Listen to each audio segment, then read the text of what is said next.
Hello and welcome to all you Librans. Welcome for your monthly horoscope in general for Libra for July 2016. And it's an interesting month because of three things that are happening. I'm going to start with Mars and then an explanation of some Cancer planets transiting, and then Leo planets. Let's get started with Mars. Mars in Scorpio in your second house, now going direct. So this is good for you Librans, especially for those of you who have been having problems, financial problems, or problems with your self-worth, with a low self-esteem. We all have that sometimes, don't we? But let's have a look at this, in particular, this Mars in Scorpio. When Mars was retrograde last month, it stopped at 23 degrees of Scorpio, and then it goes forwards again. That point where it stops, namely the 23 degrees, it's always interesting for an astrologer to have a look at the fixed star that is on that particular point and what it means, because it gives an extra information. The fixed star is called Agena or Agena, A-G-E-N-A, and it is about honor as a speaker or a writer, a great mental physical power, legal authority, love of arms, strong passions, energetic nature. It has a flavor of Venus-Jupiter conjunction, which is giving someone position, friendliness, refinement, morality, health, honor, etc., etc. This is all very... it's a very fixed, it's a very positive fixed star, let's put it that way. So that is good, because it's about refinement of, if you apply that for you Librans, refinement of your financial situation, of your confidence, and so on. So especially when Mars is a very cutting planet, so when Mars was in the second house retrograde, it could have meant, for instance, that you really had to cut through some structures financially, and that was painful, because Scorpio is about crises. So there might have been a crisis there, but now it is solved, and now you see the rewards of it, because whilst you're in that crisis, you probably think, I made a decision, for instance, and what have I done? It can have to do with your loved one, because Mars rules the seventh house of relationships. So you might have had to make the decision that you really didn't like to take, but that you had to. And it is good, because now you see the fruits of that, because you have gone through the pain, you haven't escaped from it. The same on a level of confidence, so it doesn't always have to mean that it is about money, but the same with confidence. It could have been that last month your confidence was broken down, basically, with Mars and Scorpio retrograde, that there was nothing left of your confidence, because maybe of a relationship, or maybe of other things going on, because these are general horoscopes, but it might have been a really breakdown of your confidence. But sometimes that has to happen.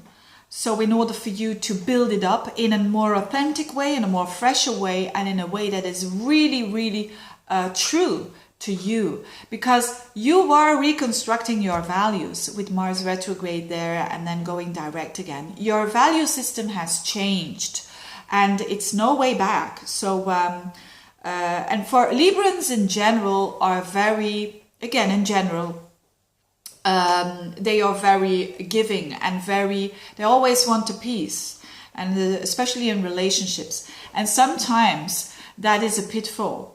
And with having Mars in your second house, it shows that you are really now working very hard to find what you value in your life. It's not always easy to know, what do I value? What do I want to go for in my life?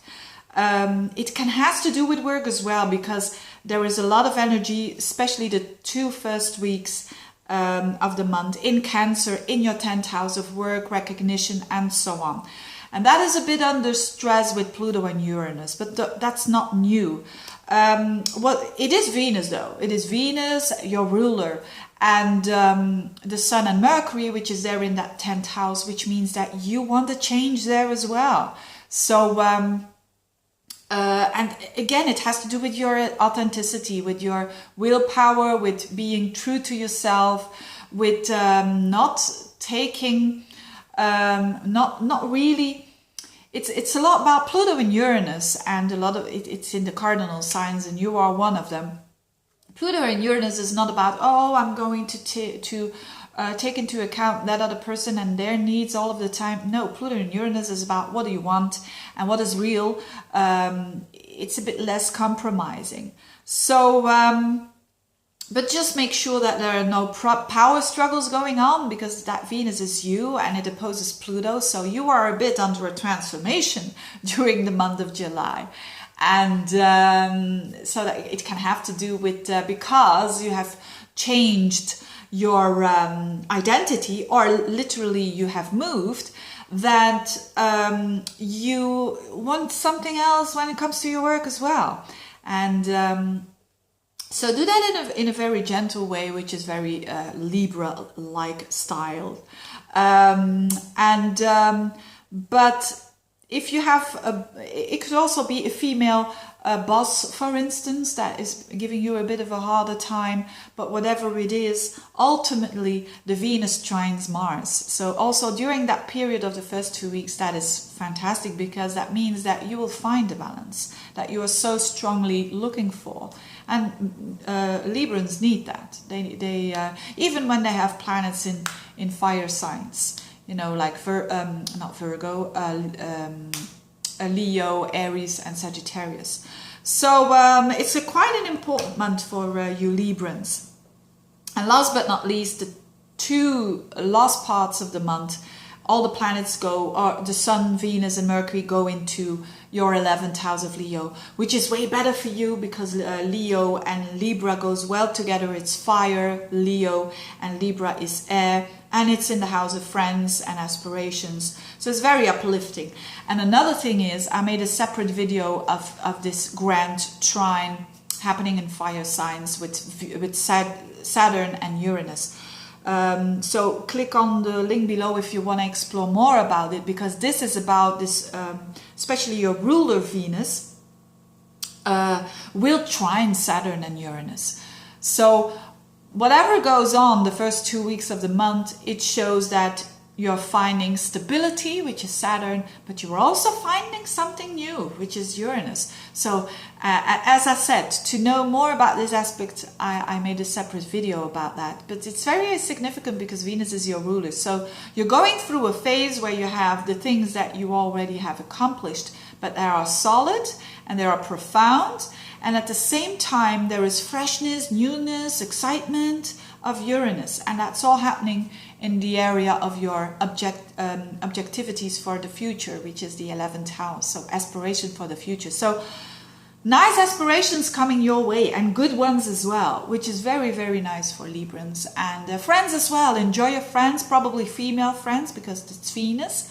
So enjoy them. Old ones and new ones. And have a great time. You Librans need that. You're a social sign. So that's it. It's very interesting. I really like the month for Librans at the moment. I wish you all the best. Thank you so much for watching. Share if you like. And see you next month. Bye-bye.